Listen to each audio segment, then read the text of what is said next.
Assalamualaikum warahmatullahi wabarakatuh. Saya Aceh Syarsi dengan NPM 2417051069. Pada kesempatan kali ini saya akan membuat video penjelasan dari tugas dari soal yang saya buat serta jawaban yang benar dan juga jawaban yang salah serta alasannya.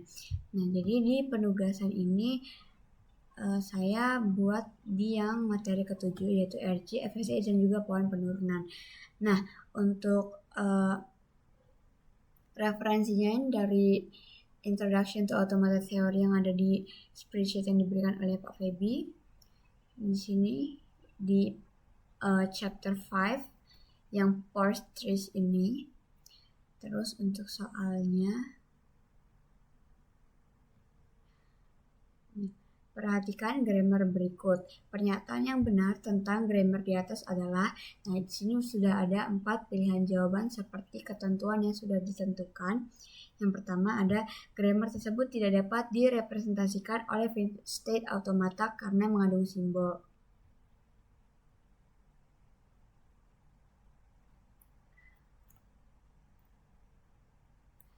Nih, karena mengandung simbol epsilon.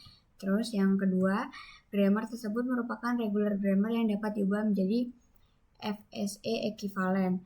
Lalu yang ketiga, grammar tersebut adalah context free grammar karena memiliki dua simbol non-terminal.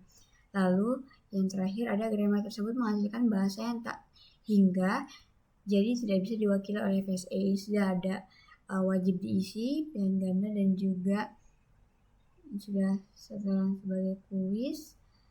Terus untuk kunci jawabannya itu yang kedua, grammar tersebut merupakan regular grammar yang dapat diubah menjadi FSA equivalent. Ini sudah ada 1 poin. Nah, sudah diacak. Oke, jadi saya akan menjelaskan kenapa jawabannya ini yang benar yang B. Oke,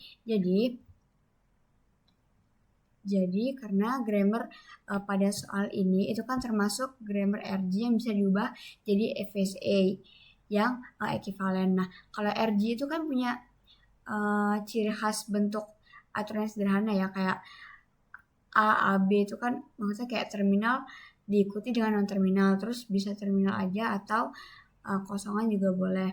Nah, kalau semua aturannya kayak seperti yang saya sebutkan barusan, itu berarti grammarnya reguler gitu. Sekarang kita lihat nih di soal.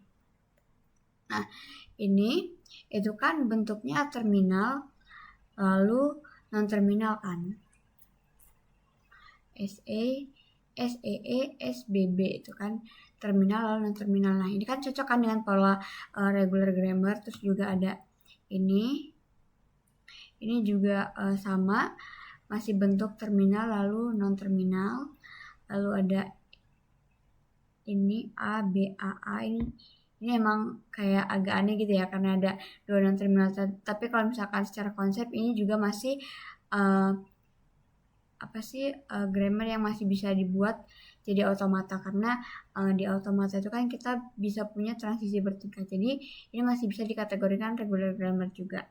Terus untuk epsilon ini artinya bisa menghasilkan string kosong, dan itu juga boleh karena itu juga boleh banget ada di regular grammar gitu.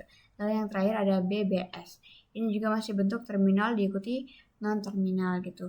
Nah, jadi semua aturan ini masih sesuai untuk sebagai bentuk regular grammar karena grammar ini termasuk regular grammar dan juga otomatis bisa diubah jadi FSA yang punya state sesuai dengan terminal. Jadi S, A, B gitu.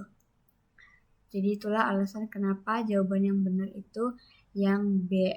Grammar tersebut merupakan regular grammar yang dapat diubah menjadi FSA equivalent. Nah, kenapa jawabannya bukan A? Karena pilihan A ini kan grammar tersebut tidak dapat direpresentasikan oleh finite state automata karena mengandung simbol epsilon. Jadi simbol epsilon ini kan artinya kosong ya, jadi stringnya nggak punya huruf apapun. Nah, di automata juga ada yang namanya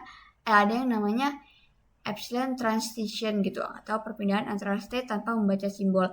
Jadi FSA itu justru bisa banget menggambarkan aturan yang punya epsilon, bukan yang nggak mengandung epsilon gitu. Jadi keberadaan epsilon bukan sebagai alasan grammar ini nggak bisa direpresentasikan sebagai FSA gitu. Makanya pilihan A ini salah. Lalu kenapa pilihan yang C ini juga salah? Jadi jumlah non terminal ini kan sama sekali, kali ini kan kita bahas dulu, grammar tersebut adalah context free grammar karena memiliki dua simbol non terminal. Jadi jumlah non terminal itu sama sekali nggak bisa menentukan tipe grammarnya. Yang nentuin itu bentuk aturannya. Kan misalkan CFG itu kan bentuk umumnya A besar, A kecil gitu kan, kayak ya, yang dimana di bagian kanan itu bisa berisi terminal dan juga non terminal dalam urutan bebas. Tapi kalau dari grammar ini bentuk aturannya itu cuma terminal dan satu non terminal, bukan bentuk bebas seperti CFG. Contohnya grammar CFG ini bisa punya banyak aturan kayak S, A, S, B atau S, A, B, E gitu, dan itu nggak bisa dibuat jadi FSA karena FSA nggak bisa mengingat aturan panjang kayak gitu. Tapi grammar di soal ini nggak kayak gitu, jadi dia tetap simpel dan juga linear gitu. Jadi ini bukan merupakan